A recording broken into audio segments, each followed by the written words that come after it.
She was no longer of any value to them. And when the baby died in childbirth, it was a miracle that she herself survived. "Do you want revenge?" I asked her. "No," she answered. And then she said the words that can teach us all something.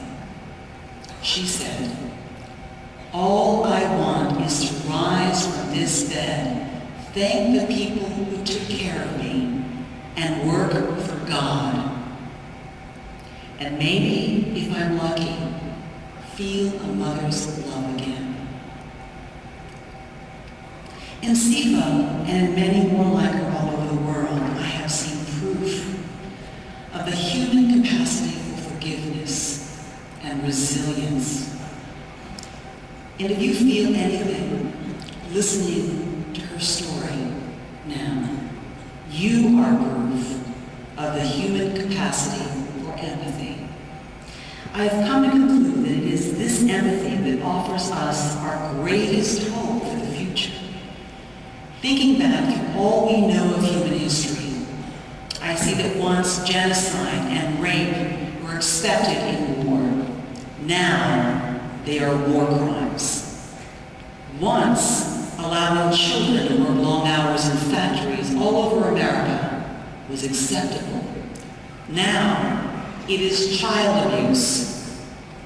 Once, lynchings of black people in the South was so accepted that people actually took photographs of themselves that while attending them for postcards to send to their families and friends. Now, this is a disgrace.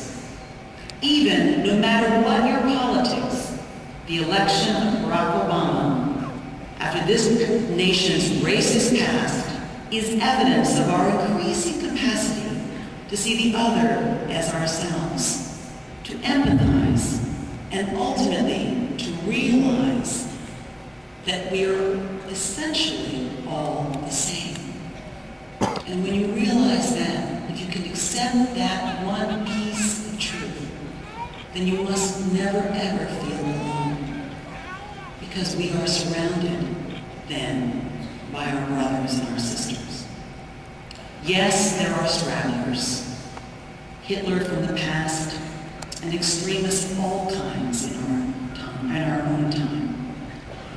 But in response, there has been the Nuremberg trials, and now the International Court of Justice. I think Gandhi had it right when he said, "Whenever I despair, I remember that throughout history, truth and love have always won."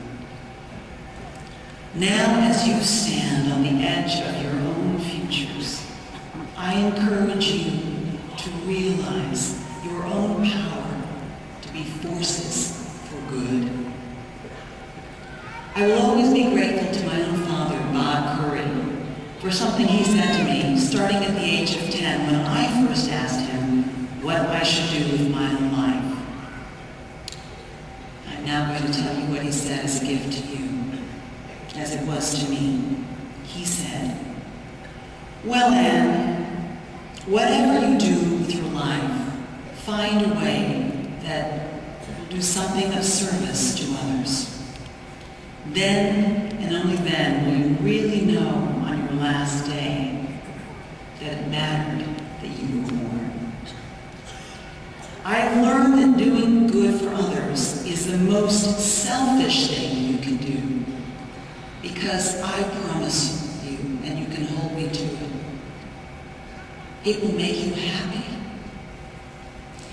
And if you don't mind, just a few more suggestions from a former cocktail waitress, who I might add was also once very chubby, had a lot of pimples, and was seriously insecure.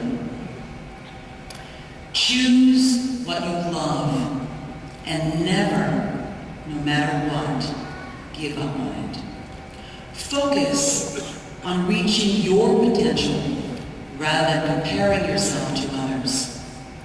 Learn from criticism, but don't dwell on it. Be honest, grateful, and fearless, and possibly the most important words I can say to you today, echoing what my colleague Tim Russer once said from this very same podium to another graduating class. Go Friars!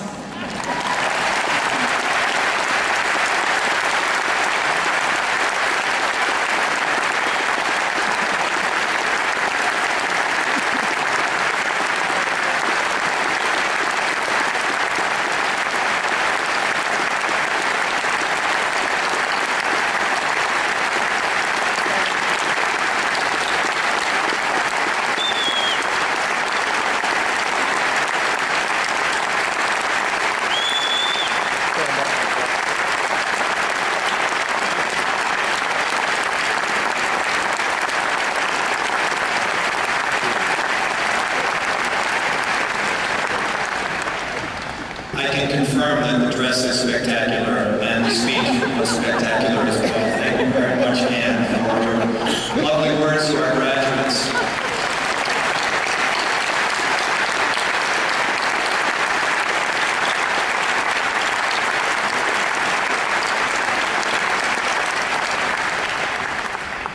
We've had you for 4 years. We've taught you the best that we can. We try to give you the experiences that you need to lead meaningful, impactful lives. We hope we've inspired you one last time today with our honorary degree recipients and the moving address that you've just heard to lead a meaningful life. We're now about to send you forth